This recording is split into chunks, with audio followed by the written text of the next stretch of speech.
spotlights in the correct position onto me. Yeah. I spent like a good 15 minutes trying to get all spotlights exactly, the pitch, the tilt, the zoom, and ultimately I just turned them off. Okay, well, you're lit. Well, we're a little oversaturated, but you're lit. I'm lit well. So let me just say that, Ron, being fully aware of the Blender software, I took your comment as I'm going live after the Hangover making Easter eggs in Blender. My brain transferred it to in a Blender. So then I was just imagining you live blending Easter eggs in a Blender, which is a phenomenal visual. And then I see your following comment to my mom's question explaining that Blender is a free 3D animation software and he's showing how to make Easter eggs with the animation software makes a ton more sense. But I also would really like you to blend up some Easter eggs in a Blender. Yes, Ron, some of us are more lit than others. And the crash is going to be just imagine the visual and you'll understand that, yes, this is thanks for watching us instead of going live. Also, so side note, I recently made an Instagram account for Mr. Frodo. Yes, follow it's Mr. called Frodo. Mr. Frodo's Photos, all with F's. However, it's been suspended. What? Why? I know. Why has it been suspended? What did you say?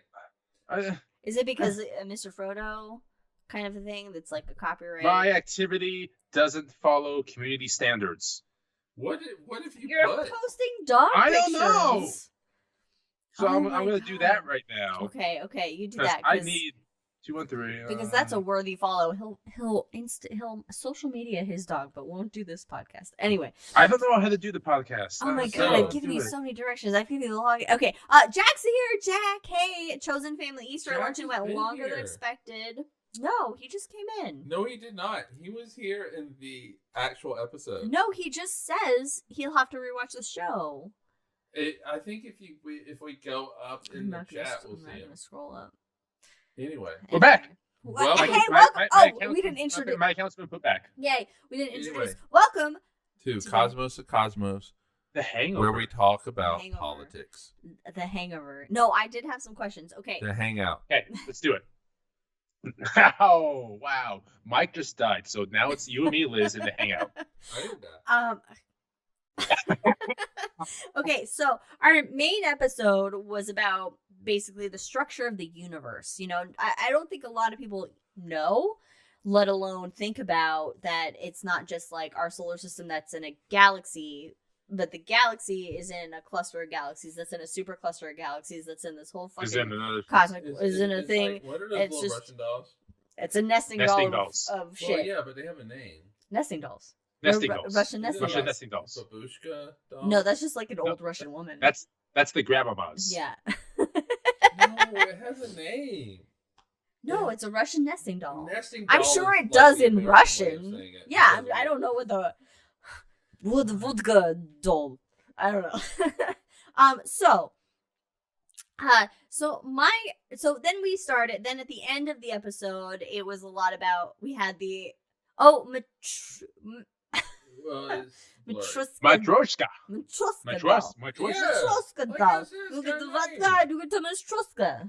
Oh, and then you conquer the United States of America. Anyway, from the inside. Yeah. It's the one kid that peed in the pool. So watch the main episode for that one. So Brandon got it. So okay, we have the structure of the universe, the cosmic web, and the cosmic background microwave.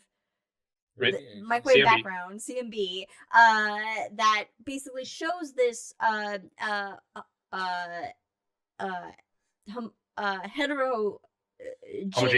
No, it's not the same. Isotropic. No, the cosmic background don't. Okay. The little tiny temperature differences. Yes. And then that could just be another level of structure.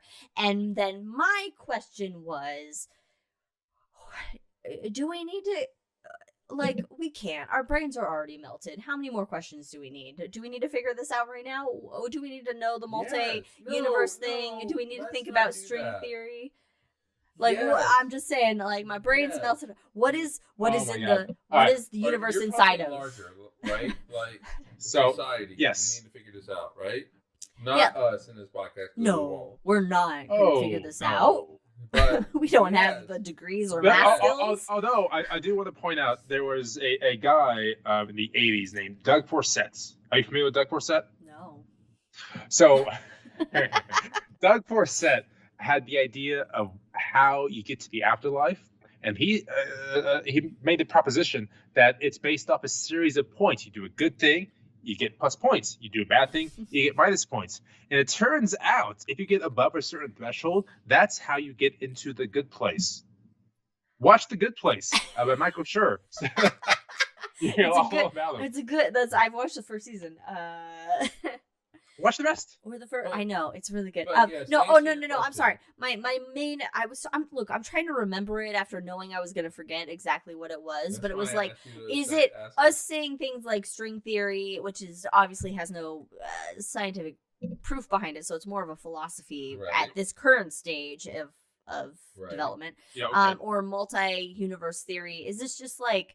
Are we trying too hard? Like, is it just Are we just absolutely not. We're following where the evidence leads us to. Some evidence suggests there should be something more. So of course people have to go dive into that and figure out what it is. That's why we have the ideas of the afterlife. There should be something more. I think we're falling into the trap of there are hungry and unhoused people in the world. So therefore, why should we be worrying about this shit? No. That we don't understand. That's not. Take a drink. What? Mr. Furlow dropped his toy down to the first floor. Oh, okay. I didn't know that was a drinking occasion, but Buddy. This is funny. Oh, he's focused. So I think Buddy. He's gonna figure out how to scale down there. we can do both. We can. Oh, my thing wasn't like, why No, should we no, do this I when know, there's I know. world hunger? It was just. I think I know you well enough to know that wasn't what it was. Okay. But you know, Do you? I Are we I married? do think that there is this argument now Mhm. Oh. in the larger world, and we see Mm-hmm. it with like NASA getting its budget cut and things like that. Right. We're not going to get into the politics of it all, but you know, it is like Check out our episode on. yeah. Funding our NASA shot out now. on it. We have 2 shots on it, but why should we think about this when we have this going on? And I think we can do both. We can actually do both. And I think that understanding the temperature differences and the cosmic background radiation and how it leads to what we see in the universe today it advances humanity. I just mean like maybe like the people thinking about what universe is slamming into each other. Like maybe they should spend harder time on figuring out like how physics doesn't break down once we get to a certain point to make the other things. But it's also up to the individual. Like for example, I am terrible at math. I am terrible at physics. Are you? I am amazing right. at math. Yeah. Have you seen me do math? Oh, that's right. She does math. I suck at physics. But Right. Check out our but- main but- episode where Liz but- fails at math. Given that we are both terrible at math and physics, we can still talk about math and physics to other people who, like us, not understand it. So somebody can be listening to us and say, hey, you're talking about the structure of the universe, you're talking about these galactic scales and equations. Why don't you go research that? Because that's not what we do. That's not what we do. That's not what we like. That's not what we're interested in. That's not what we're I'll good tell at. the jokes. You do the Right. Yeah. hypothesizing. So it's the same thing within physics. Like the particle physics and the galactic physics, they're different interests, they're different knowledge bases. You can't say change your whole life to pick what I think.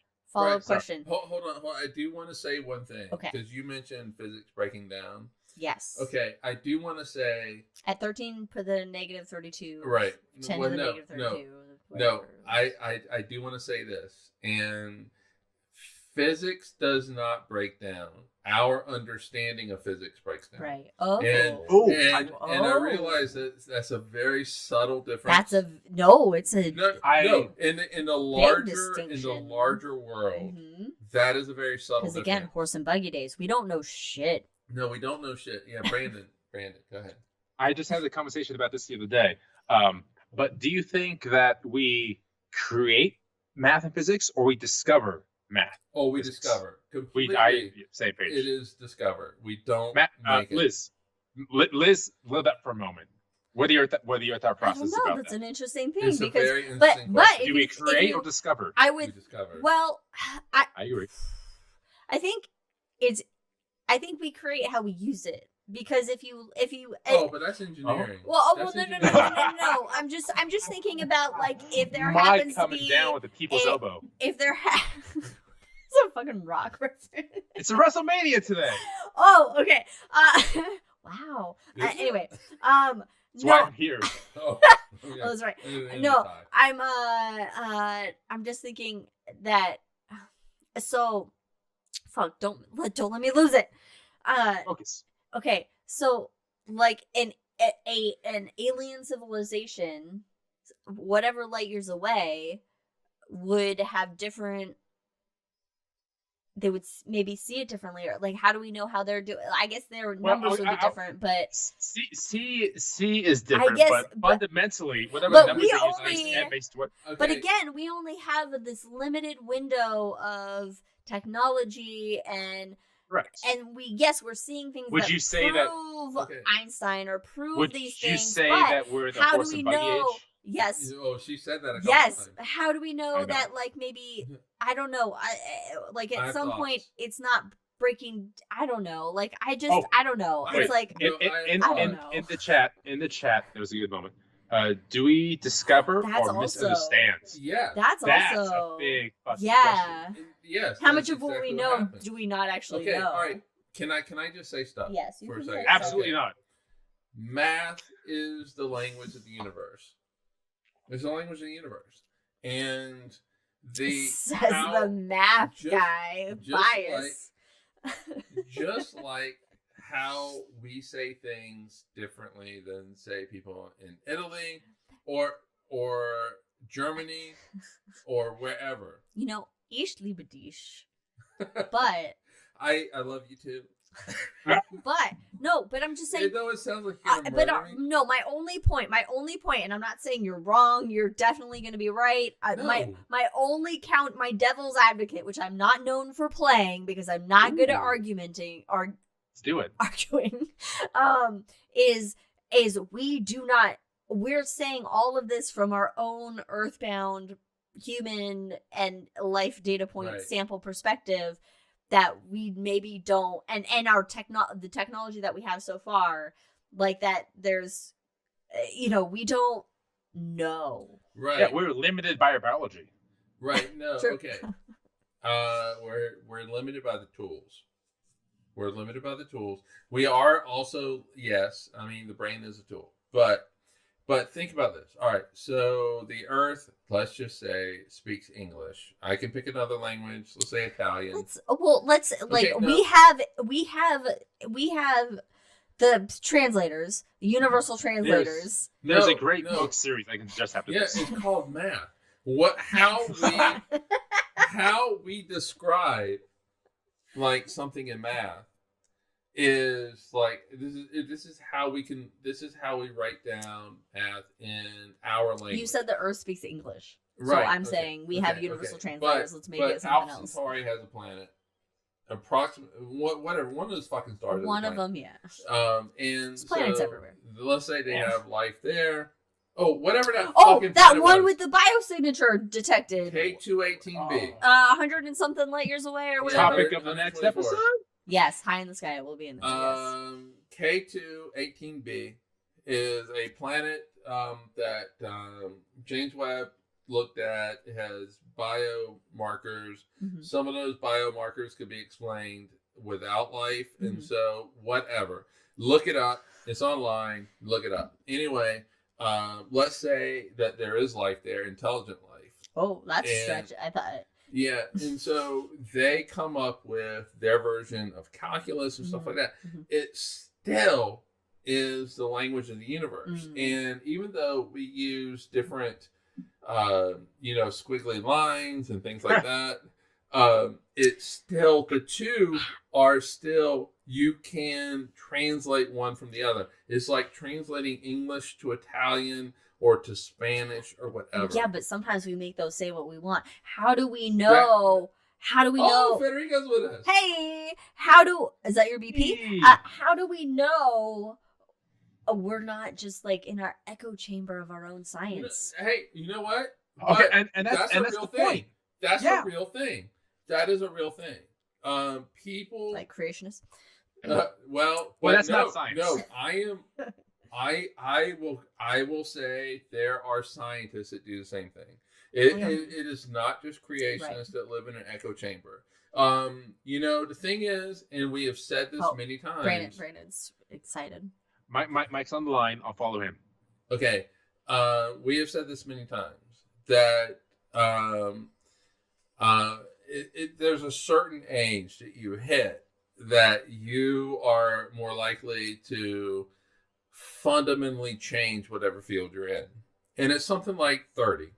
It's that age is 30. And, Oh, shit. and, Oh, shit. Welcome. and what happens is, Well beyond that.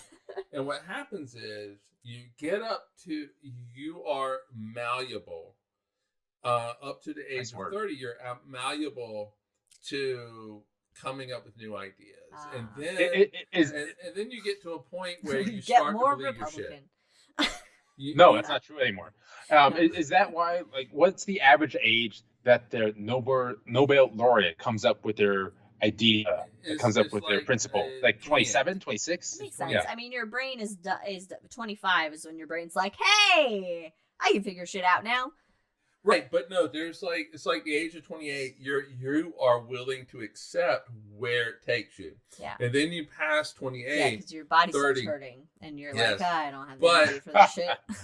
But you start to believe that Yeah. you're the shit. And Hell yeah, I'm the shit. I've gone through all this shit. I've done all these things. I'm the fucking shit. And so, it's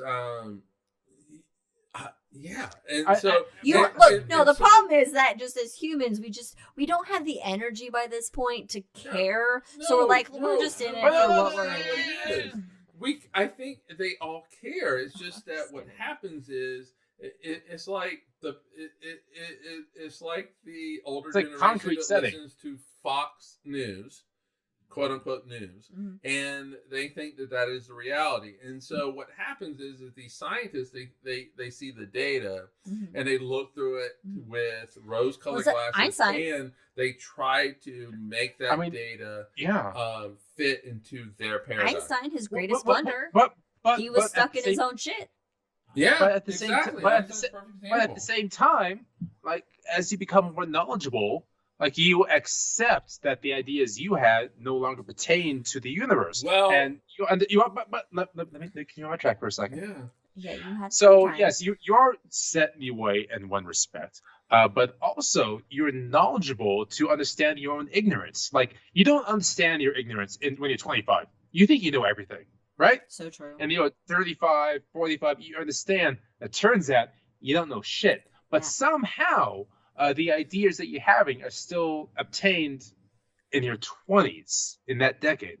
So it's a weird dichotomy of understanding you don't know, that you fully accept that you no longer know everything. I hate to. So it's like a Neil Tyson quote: as your area of knowledge increases, the perimeter of your ignorance increases. It's the same idea. You understand that at a certain age, but somehow you can't break through that. Right. But also I think we're talking about highly smart people. Yeah, exactly. It's called the Dunning-Kruger effect. Oh, bingo. Yeah. And so we're highly intelligent people. And we're talking about some of the smartest people in the world. The smart people, not us. And we have said like numerous times that there is a moment where a scientist is the only person in the world right. that My knows favorite moments. what they know, Mm-hmm, and nobody else in the universe knows it. And like Einstein, you can't say favorite- universe. No. Well, No. okay. Nobody else in the world. You're right. In the Nobody known else in- universe. Well, there you go. No, because we know a lot of the universe. We don't. We know don't a percentage of the intelligent life. universe, We but don't we don't know intelligent life. Yeah, but it's probably in areas that we do know about. All right. Anyway, But we don't know it. Welcome to semantics. yeah, and so the problem First is, and further. Sorry, he was chewing on a power cable. Oh, Damn. No, sir. it's like a cat. that would be so funny if the LED dome just went out. Well, so much for the WWE tonight. Anyone Guess that ring didn't make it to Mordor. hiring a position because I need a job. Buddy. Bigfoot astronomy. All right. Anyway, we're not hiring anybody. No. All right. Dragon. No, but even Einstein, as smart as he was, started to believe his fucking shit. And yeah, you get, you know. But it was wrong. And you do, yeah. So I, Brandon brings up, the question, do you realize that you don't know what you don't know? And I would say the answer for most people is no. I don't know. Because we don't want to admit that. We don't want to admit that. I don't know a lot of things. And if we can take this to the further existential crisis that was, because I do need to be out of here very soon. Oh, okay. There's a great quote by the Flaming Lips. Oh. And it is Mike's the philosophers of our time. The philosophers of our time. They have a road in Oklahoma City. Anyway, so Mike mentioned, do you realize? And so talking about the galaxy, the cluster, the supercluster, Laniakea, the cosmic web. But ultimately, it brings me comfort knowing that every dot behind me, by the way, is a galaxy with 300 billion stars, with 2 planets. There are trillions and trillions of planets behind me. But to take this into perspective, we're not talking about billions of years or millions of years in the expansion of the dark matter, dark energy. But it is, as the Flaming Lip said, do you realize that everyone you know someday will die? and so this is why I said in the main episode, fuck it. Do art. Do what you love. Reach out to those people. Hang out. Make stupid podcasts. Make what you want. Be comfortable. Have dogs. Because god damn it. Us in the speck of a cosmic ocean, a cosmic tidal wave is nothing. But to us individuals, to the dogs, to Winter, to the cats out there, we're everything. Mm-hmm. So god damn it. Enjoy life. And that means within your lifetime, you can still make a difference by calling your representatives, by protesting. Make a goddamn difference, because this is not a sprint at this point. It is a marathon. Sign these petitions, volunteer. Because we love space. We love the universe, planets, galactic rays, black holes. It's all great. Mm-hmm. But that's because we love life. And that's what we're here for. So with that, ladies and gentlemen, follow us on all things. Yes. Yes. Get tattoos. Enjoy your life. Get pets. Fuck shit up. Have fun. Cheers.